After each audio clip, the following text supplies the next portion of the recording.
folks. I'm Panky, I'm Panky Miller, facilitating this class on behalf of the Faith and Advocacy Committee at St. Luke's Church. While waiting for people to gather, which we are in that mode, I'd like to give a shout out to the co-sponsors of these spring classes: the Georgia Interfaith Public Policy Center, Interfaith Children's Movement, and Absalom Jones Center for Racial Healing. These faith-based partners share our mandate to reach out with compassion and lift up those living on the margins of society, the disinherited, in the famous words of Howard Thurman. Working in concert with partners amplifies our voice and increases our effectiveness as advocates. We are so empowered by this solidarity. The focus of today's class is the outsized impact of the pandemic on children. Parental job loss, housing and income instability, and academic and social disruptions were all cited as major stressors by a bipartisan group of legislators this winter. So this past session of the General Assembly devoted major new resources to address the emotional impacts of the pandemic on our most vulnerable and dependent family members. I'm honored to introduce three panelists who are ideally equipped to describe these new investments in child health and well-being. Representative Sharon Cooper has served House District 41, just north of Atlanta, for some 25 years. Time doesn't permit me to cite the many ways in which her leadership has been recognized. Representative Cooper's chairmanship of the House Health and Human Services Committee, one of the busiest in state government, is informed by her degrees in child development, education, and a career in nursing. She has authored 2 textbooks on psychiatric nursing, hugely relevant to today's topic. Polly McKinney is here representing Voices for Georgia's Children, the premier resource in the state for research and analysis on a broad spectrum of children's needs. Advocacy at the core of Voices' mission has influenced legislators and citizens alike who have no access of their own to facts and figures that underpin credible petitions on behalf of needy children. As the advocacy director for Voices, Polly is well equipped to discuss the impact of this year's legislation and budget on the physical and mental health of Georgia's children. And Wesley, go now to Tara Hall. As the executive of the Interfaith, director of the Interfaith Children's Movement, Tara Hall's background includes leadership of nonprofits serving survivors of sex trafficking and domestic violence. In just a few short years at the helm of ICM, she has presided over the growth of staff, programs, and membership, so the organization is now poised to go statewide with its platform of education, advocacy, and the direct empowerment of youth.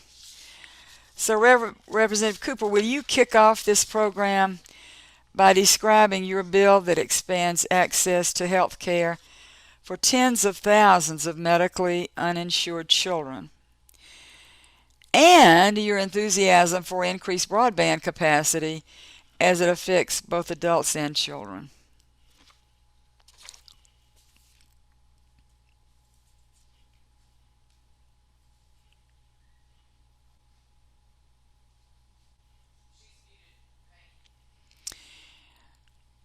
I think Representative Cooper is muted, and I don't see her. Wesley, can you? She's muted, that's why. Well, can she? Yeah, she's getting that taken care of. I'm getting There we go. There you go. Thank you. That's why I have somebody, a very able assistant with me. Good. Saying that they don't leave technology up to me. I'm a people person. But thank you for having me. To all the mothers that are listening, happy Mother's Day. And thank you for all that you do in your advocacy for children. Polly McKinney is a friend of mine, and we were having a discussion about several things.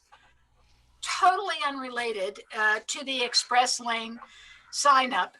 And all of a sudden, Polly said, did you know that families that sign up for food stamps when they're that desperate and trying to get food for their children, they have to go and totally do the same process, which is very cumbersome, again, to get their children on health care? And I went, what?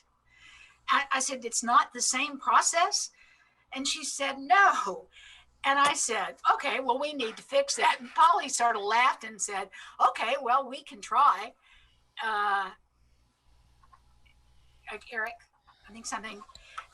So we put the bill in. And what the bill does, it asks CMS, because anytime you do anything, it went off and said broadband was low. Sorry.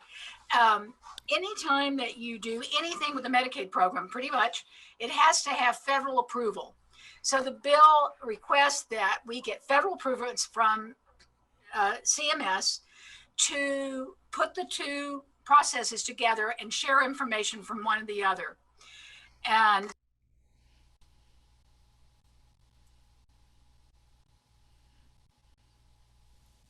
Representative Cooper, I think you got muted again.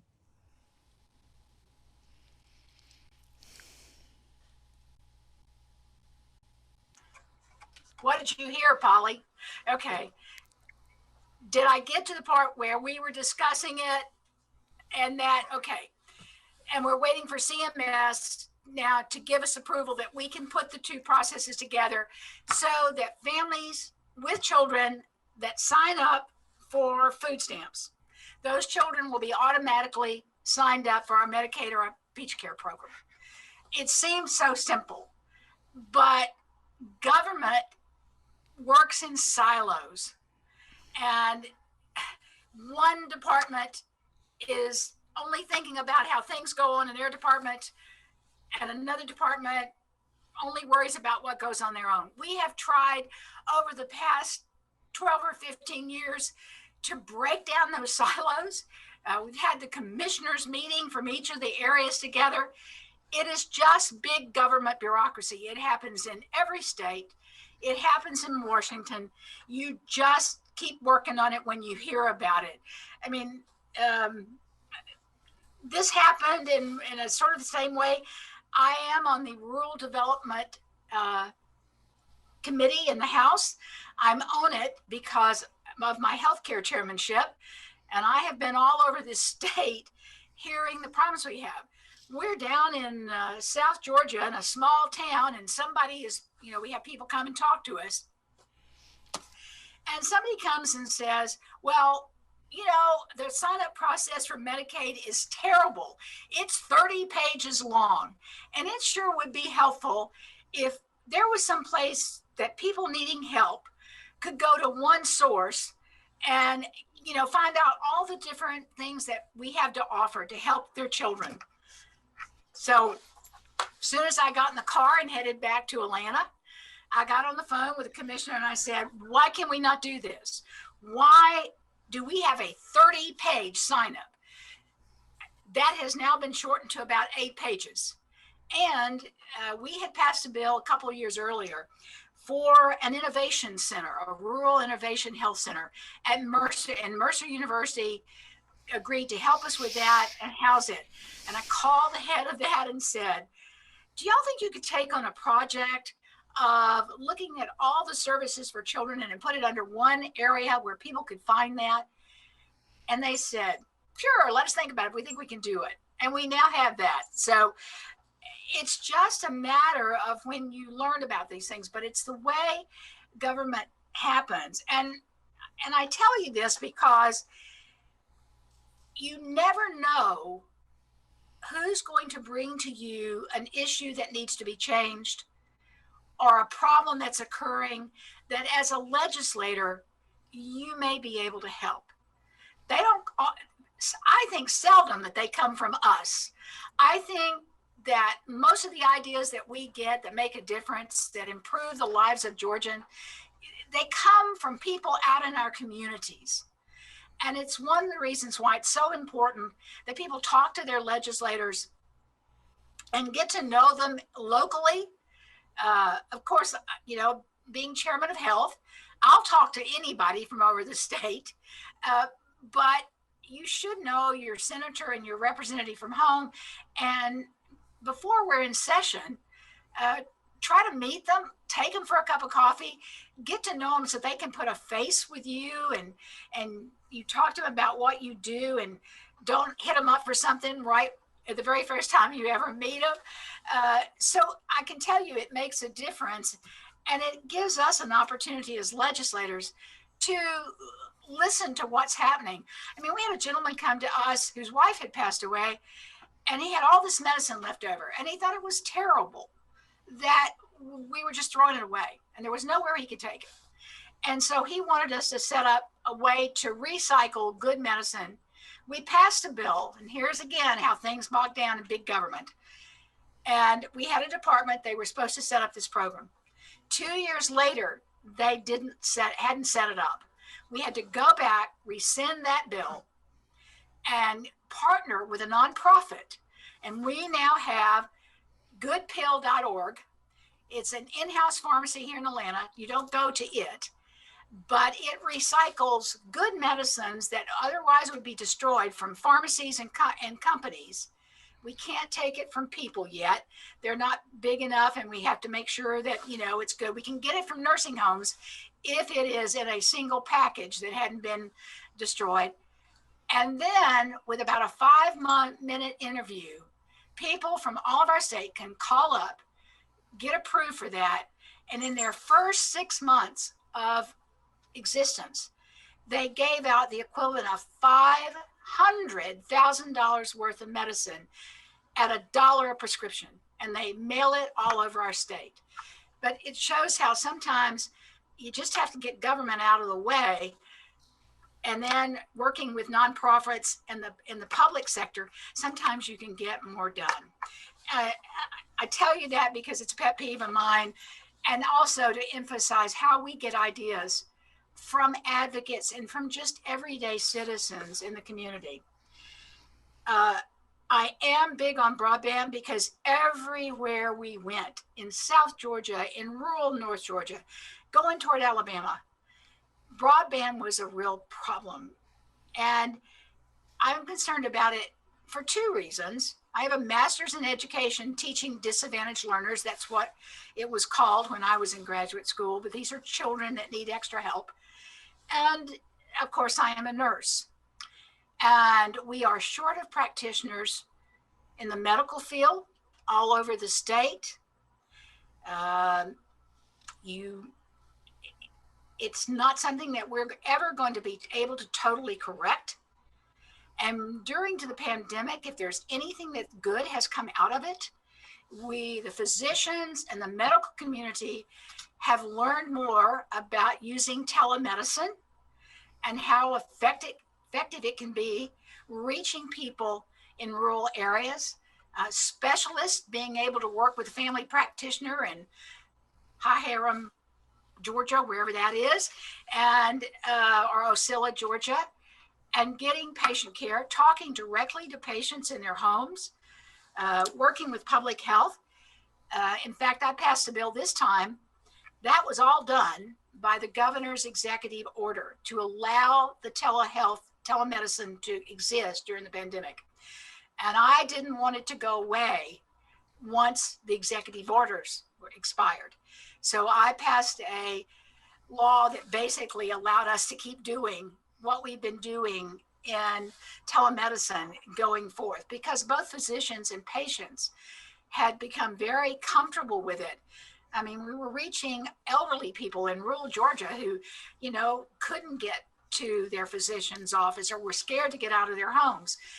So I think you'll see more of that going. But of course, if you don't have broadband and don't have cell phone or, services, you can't have that. When we toured, we often, would be out about 5 o'clock after meeting from 8 o'clock in the morning in these rural meetings. And you drive through the small towns and on the way to dinner, and I several times have gone by, and apparently the libraries close at 5 o'clock, because you would see, or 5:30, and you'd see all these little children sitting on the steps of the library waiting for somebody to pick them up because the library was the only place that they could go to, use their computers and do their after school care, and also maybe, have enough broadband that they could log on. And, it shouldn't be that way. It's for telehealth and also for education opportunities. I mean, we're never going to probably have a French teacher in Ocilla, Georgia, but you can have a French teacher in Atlanta, Georgia, teaching children French in Ocilla, Georgia, and giving them that opportunity through, use of broadband and our computers and FaceTime and all. So it is extremely important. And I was really pleased when more money was put in the budget. But here again, so that you will know, it's not just a matter of us funding it. When you start changing things, there's always people who are going to object to it.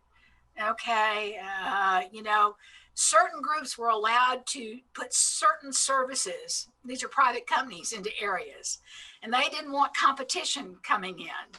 So we had to go in and say, oh yeah, we're going to let these groups come into you. These are the ones like that own the, electric companies and that own the electric EMCs. EMCs. How did you say EMCs? EMCs. Okay, the EMCs were not allowed to go into this business, and yet they already had the lines and already in these rural areas that they were serving. So we had to go back in and change that. Then they get into arguments over things like with the counties on poles where they need to put up certain receptors and how much they're going to pay. I mean, you think that it's just as simple of the state putting the money in and saying, we really need this for our children. And then all of a sudden you see that you've got these different companies with all the fighting going on. And it takes us another session to go back and try to solve this problem. Like I said, it's interesting. And it's one of the reasons that it takes us some time to do things, but slowly but surely, if we keep working on it, we get it done. So I can't tell you how important it is to be an advocate, how much it means, especially that is true.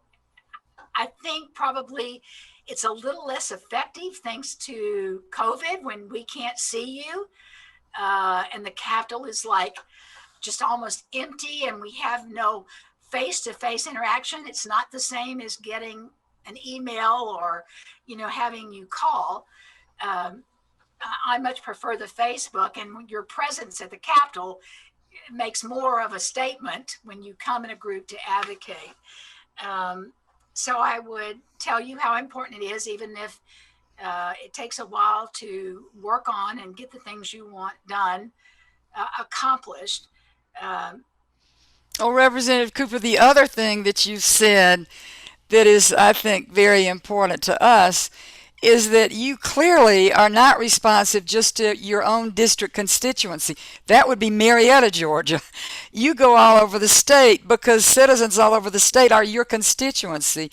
And one of the wonderful things she has said, you all, because most of us have been trained, go to your own legislators, one senator and one representative. That's who's going to listen to you. Representative Cooper is an example of somebody whose committee is listening to groups all over the state because they want their decisions to be statewide impactful. You can just get that from her enthusiasm when she's talking about groups and people that aren't anywhere near her district, and she represents them with the same amount of zeal as other people. And you should just know this. She is considered one of the busiest legislators in the General Assembly. That's her image, and we very much appreciate you taking the time to be with us. So let me close with just saying, and it's not Republican or Democrat. I mean, healthcare is nonpartisan, and so are all education as far as I'm concerned in working with people. And so no one says, I don't ever ask anybody if they're Republican or Democrat. I just say, how can I help you, and go forward. And I think that's important. And I think that's heroic in the age in which we live. Bipartisanship is a scarce commodity, and that's another thing you're known for, and our hearts go out to you for that. Polly, let me say you must be enormously gratified by the unusual emphasis placed on children's needs in response to the pandemic.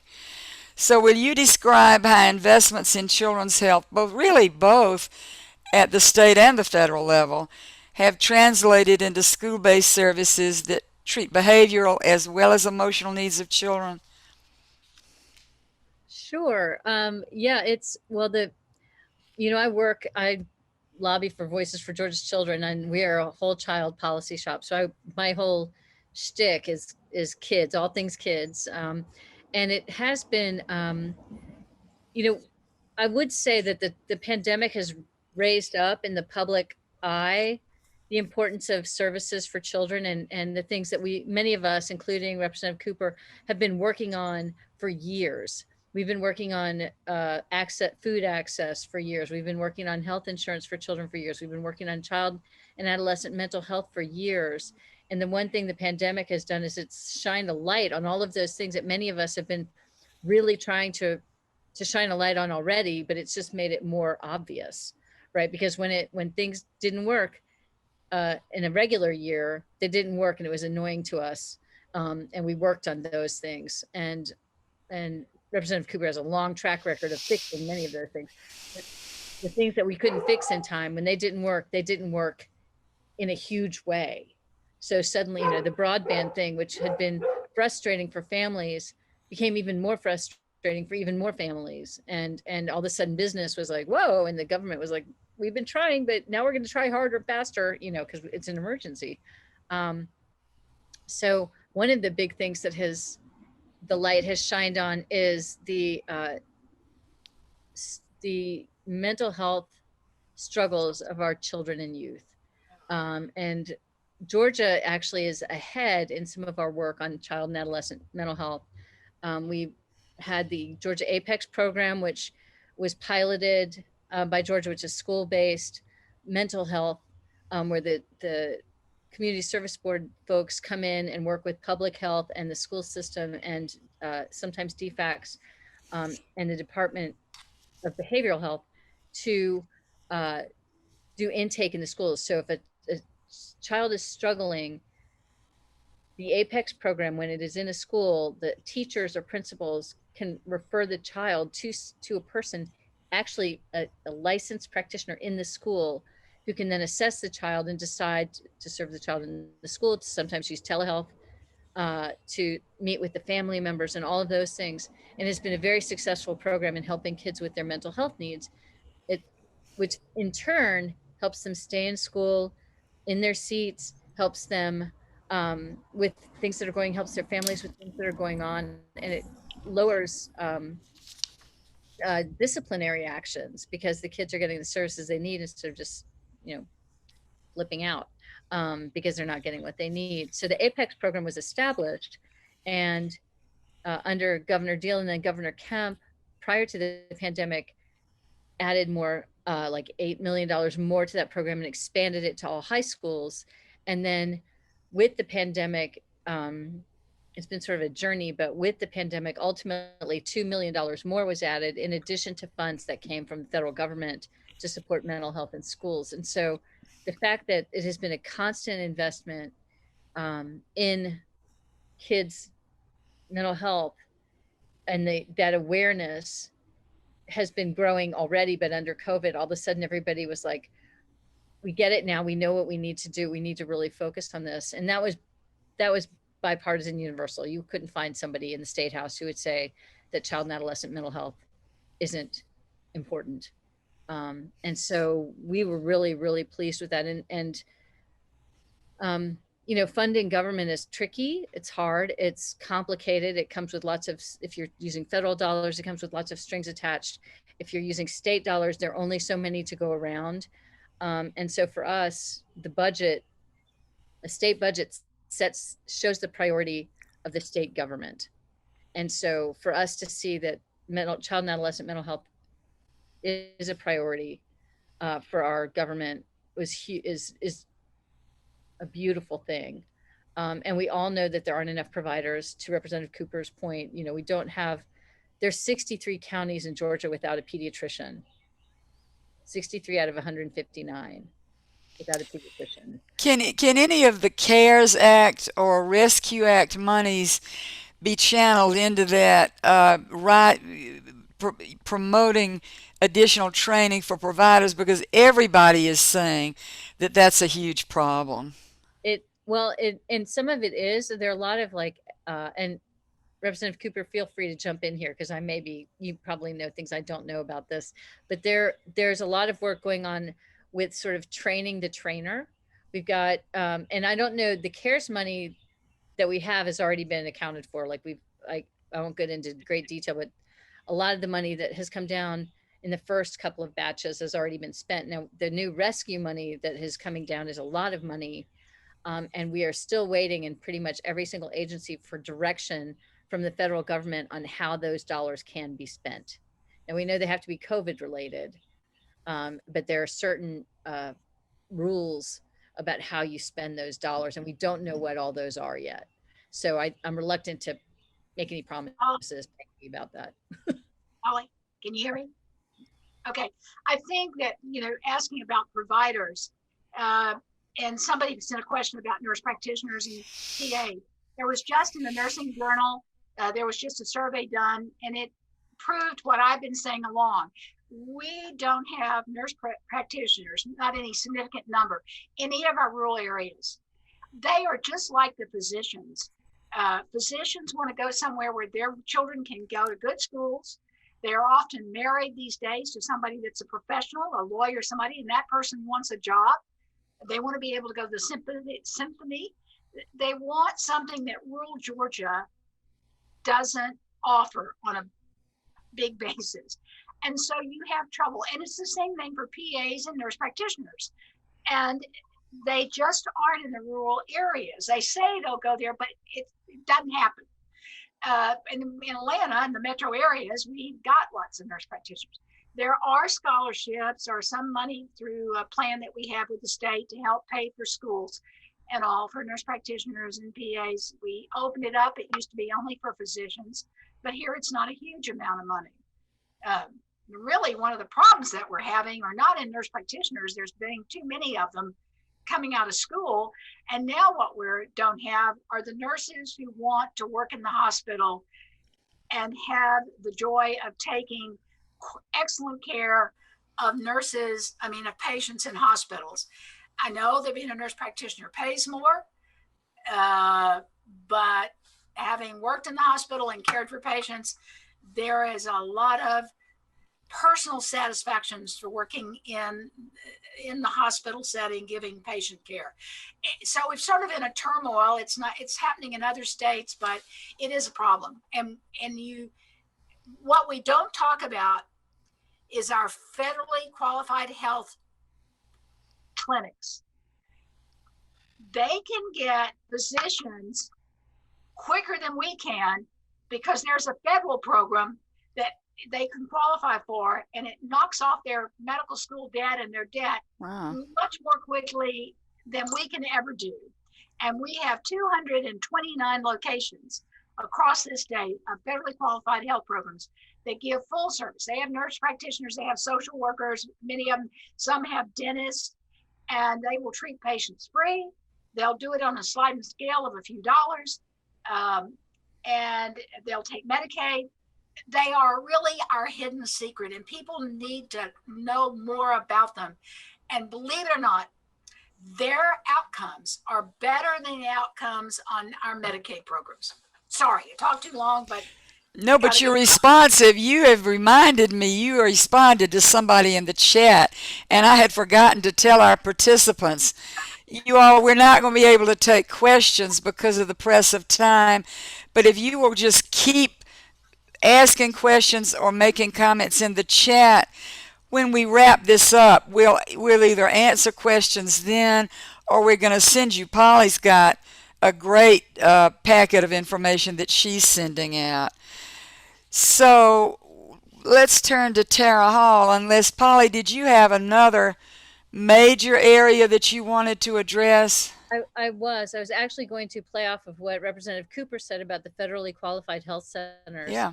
in that the legislature uh, appropriates money about every year for about 2 new ones. You know, they need startup. You have to have startup money to start up until they can self-support with Medicaid and insurance and all those things. So that's every year. It's almost like clockwork. It's one of the things the state's been committed to. So it's grown a lot over the years. But also, school-based health, comprehensive school-based health centers in Georgia. We are one of the leading states in comprehensive school-based health, and the some of the most successful ones are there. Which in school-based health center is basically a clinic within a school, and it's not just this. You know, you can also have a school nurse, but the comprehensive school-based health center takes care of all a kid's needs. Sometimes they have dental, behavioral health, physicals, flu shots, you name it, and they serve the children in the school as well as the school staff. And sometimes the ones that are more established actually even serve the community. And those are hugely successful at reducing absenteeism with both kids, like like we've seen like even 60% drop in absenteeism in schools with comprehensive school-based health centers, and with teachers and school staff, because they get served where they are. So, but the most successful ones of those are usually affiliated with a federally qualified health center. So it's like a satellite of the main center. So you get comprehensive care, but it's also linked to the services and the referral support of a health, at what we would call, and I promise not to use acronyms, but it's so much faster to say an FQHC than federally qualified health. Right. But those So would some of these new funds then be used to expand that capacity? Because I've toured one of those centers, and the quality of it is mind-boggling. You wonder how is that just urban? Could it be expanded throughout the state? they're all over the state, and Great. and they are the thing about them is that they're thoughtful, and the practitioners are real, like they're very well organized, and I think Representative Cooper laid it out pretty nicely. They get like great talent, they have great systems in place, and for the school-based health centers, a lot of these are in places where there are not necessarily easy, there's not easy access for families to doctors, and for a kid to be able to be served in school. I can't overemphasize what a huge barrier transportation is for our families, and for having to take off work when you're an hourly employee. It is almost impossible. Even if you have a really nice employer, then you have to get back and forth. The kids can miss a whole day of school, going to the doctor. A lot of times when people take their kids out to go to the dentist, they leave in the morning to go get their teeth cleaned, and they don't come back because transportation is a problem. And so the school-based health centers are key for our families, and they're all over the state. And the legislature has, through the federally qualified health centers, been super supportive in that way of the school-based health center. So it's a growing thing. You know, we all work together on these things, and we expect and hope that advocates will work with all of us to get this stuff going, because it does take a village, and it takes a willingness to communicate and listen to each other all the time. And it's a constant triangulation of information so that we can get the best possible outcome for all of us. Do you want me to answer this question in the chat? Or Yeah, about the influencing funding in the state budget. Let's go to that while you're here, and then I'll move to Tara, because you would be the person, I think, to maybe address that. Well, Representative Cooper, do you want to take it first, because you're closer to the budget than even I am? That's not true. I'm not on appropriations, never have wanted to be. I just go to the head of appropriations and beg when I want something, like the funding for the extension of on preventing maternal mortality. I begged a lot. I cornered people in the parking lot, the commissioner and everything else. So, well, you were successful. You got $19 million in the budget. Exactly. Begging worked. Well, the reason, I mean, it's usually senior members on appropriations, and I certainly could be on it, but they wouldn't let me spend all the money on healthcare, and I'd be frustrated even more than I am sometimes. So it's best for me not to be on it.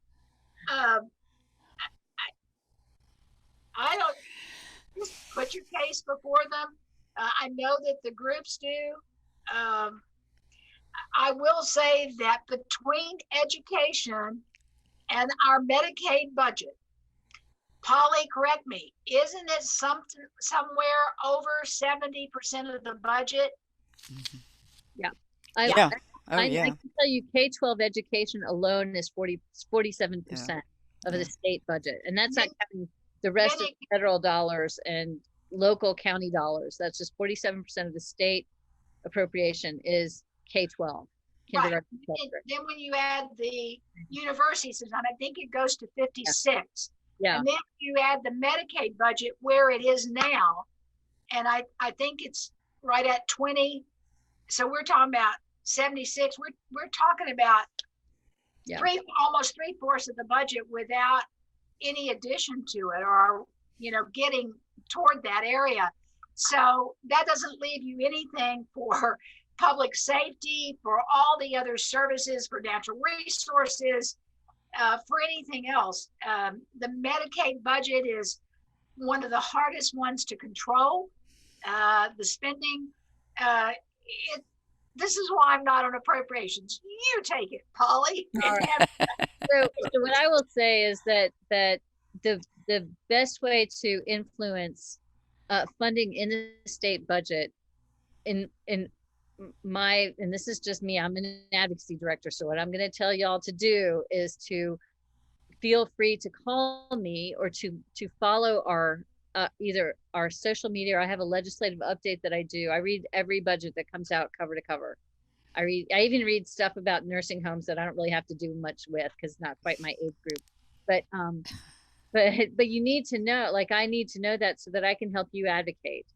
So if there are things that are important to you to have in the budget, my first thing would be learn as much as you can about them in the interim, in the off session, like make a call an agency, ask questions, call your elected official, and they will find out for you. And if they don't know, there's a whole research team in the House and in the Senate that does, all they do is research for senators and representatives.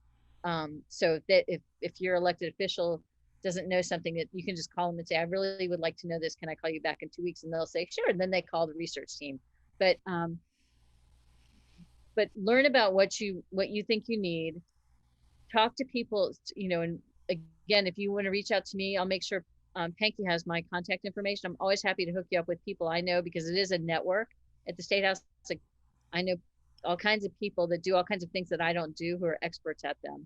And also call your elected official. I cannot overemphasize that. And you can talk to all kinds of elected officials, but yours is yours. And so they're more inclined to work with their constituencies because they represent, that part of the earth where you live, and talk to them about what you need. And if that, for whatever reason, doesn't seem to work, reach out to I would say nonprofit organizations or businesses that might help you. I mean, there's all kinds of things that you can find funding for. So look at like-minded partners and stakeholders and see what else is going on. And I have to tell you, with Google, you have all kinds of resource in Google that didn't exist 25 years ago.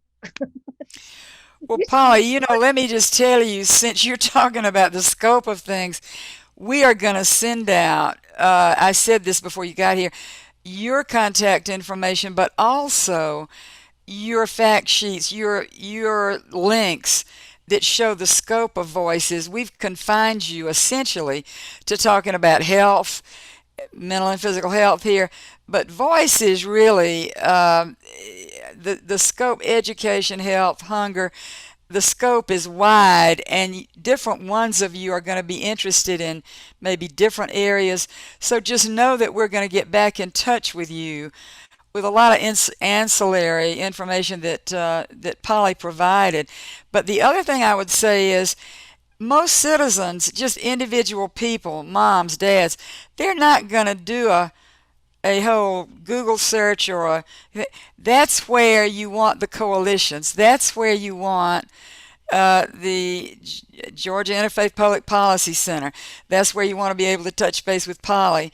They will equip you with the kind of information that you won't have to get on your own. FAN the same way. FAN circulates information within ICM. We will do much legwork for people. So you can look to your advocacy organization to help you with that. And that brings me to Tara Hall, who also has got very much grassroots-based advocacy. And Tara, will you explain how the mission of ICM grew to embrace programs designed to raise public awareness as well as empowerment training for youth to advocate on their own behalf?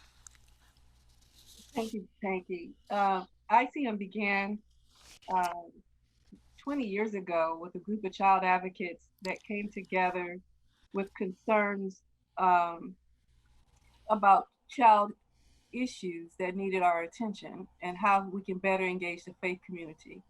And with that being said, the group of advocates reached out to the Children's Defense Fund about putting on an interfaith children's Sabbath event.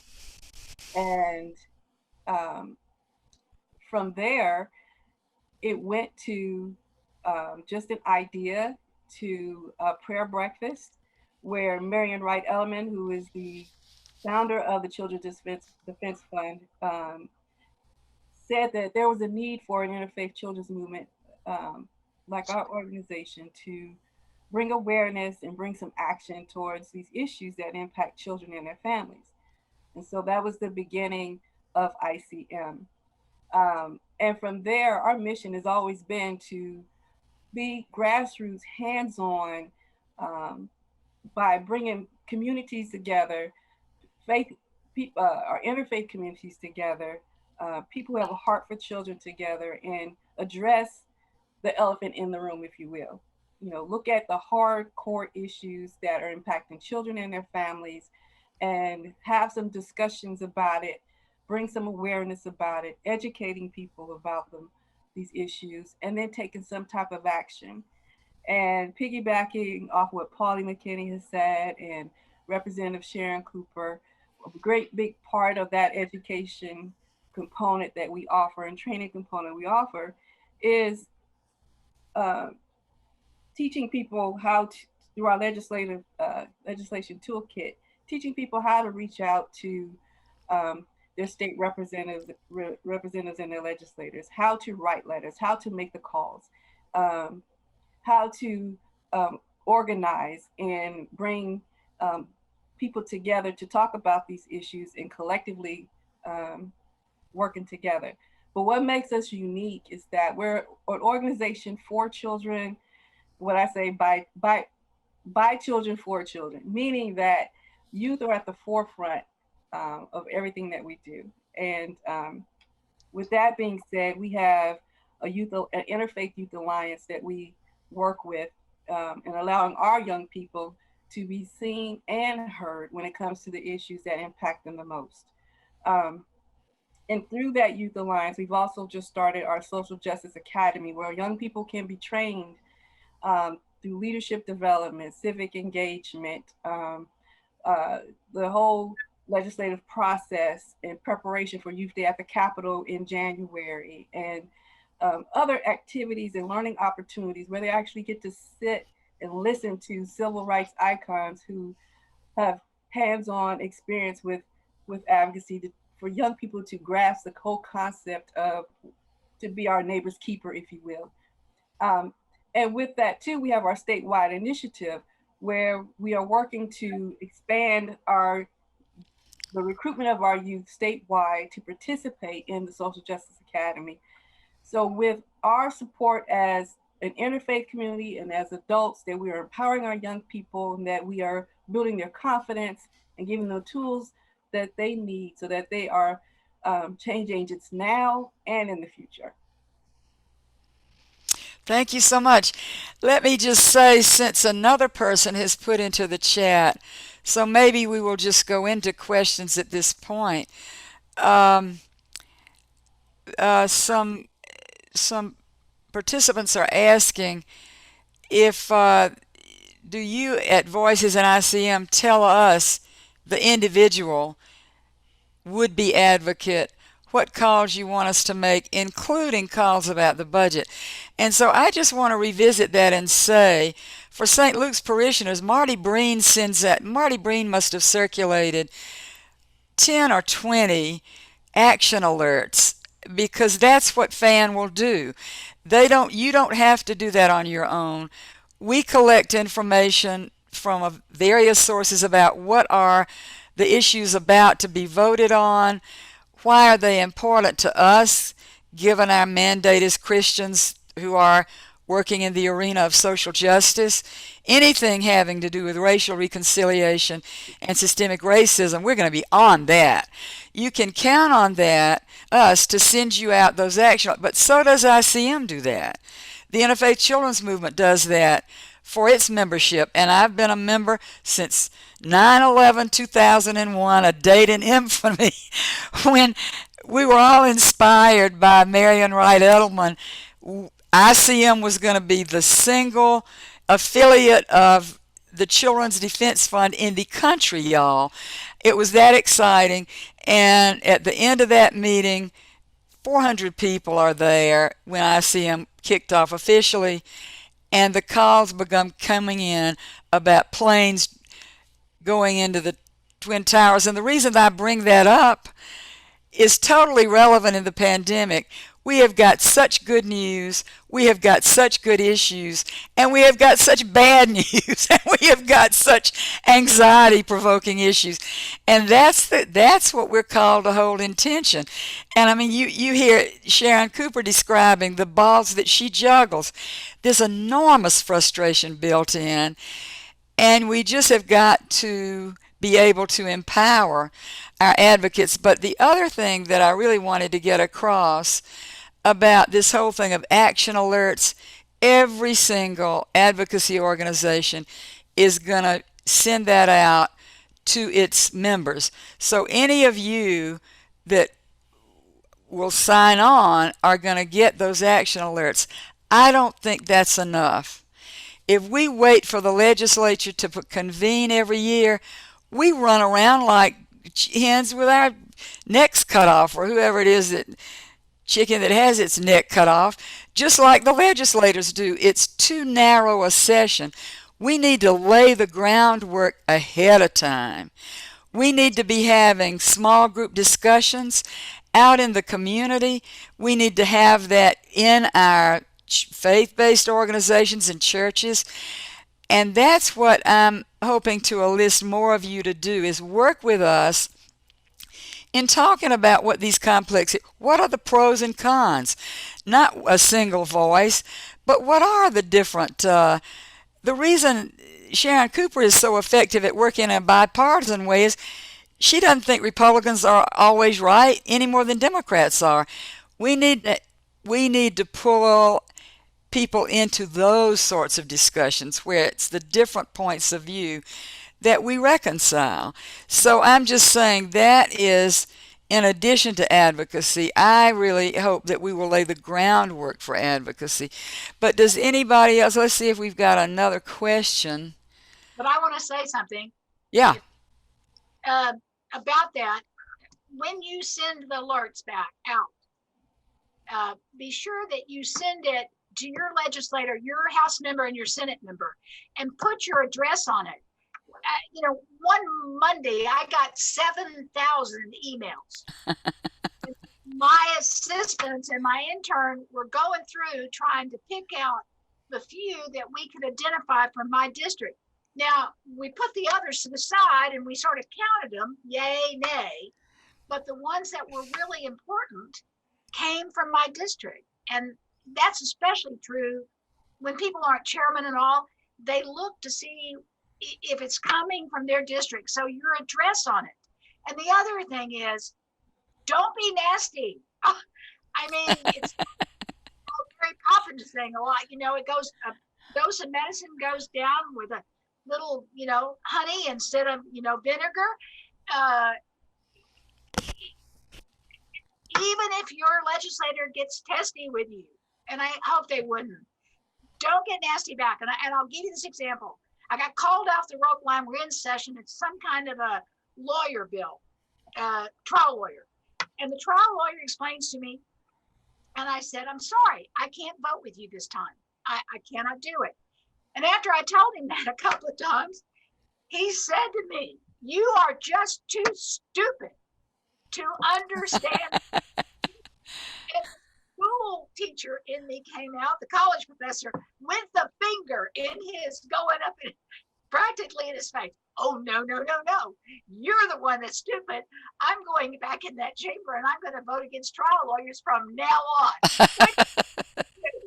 But that's the kind of response you get. And I mean, I hadn't had anybody else do that to me. But if you can be nice, the other thing is, form letters are one thing. But if somebody writes a letter or a note in their own words, it means 20 times more. I wrote a little book about this. You can talk about that one. It was How to Get Politically Active. It's sold all over the country. And I'm not a member of the Tea Party. It was Taxpayers' Tea Party was first used. That word was ever used in modern times like that. Don't get mad, get even. You have nothing to lose but your congressman. But it was a how-to book. And it told you how to write an email, how to contact all the congressmen and people in Congress. And it was trying to get people involved, Republican or Democrat. But there's a way about going about it, and a personal contact and that personal thing. Form letters are one thing. We do look at them, but a phone call, a personal, letter, and you're so right about doing things ahead of time. Because when session's going on, I'm not sure how many bills were put in this last time, but I would imagine it's close to 1,000 in the House. And then yeah, it's over 2,000, well over 2,000 between both the House and Senate. And so we are just moving from one thing to the other, and from meetings and running, and it's not a time for a long discussion about the pros and cons, or you just have trouble because we're just on the run. Yeah. I would just say that if for those of you that haven't been to the Capitol during the legislative session during a normal year, it is nonstop. There's not a lot of sleep going on because people are up late trying to keep up with those 2,000. Lost you, Polly. We lost you. Yeah, you just froze, but I don't know what you do about being frozen. I don't know if you can unfreeze yourself. Uh-oh, I Oh, lost wow. you.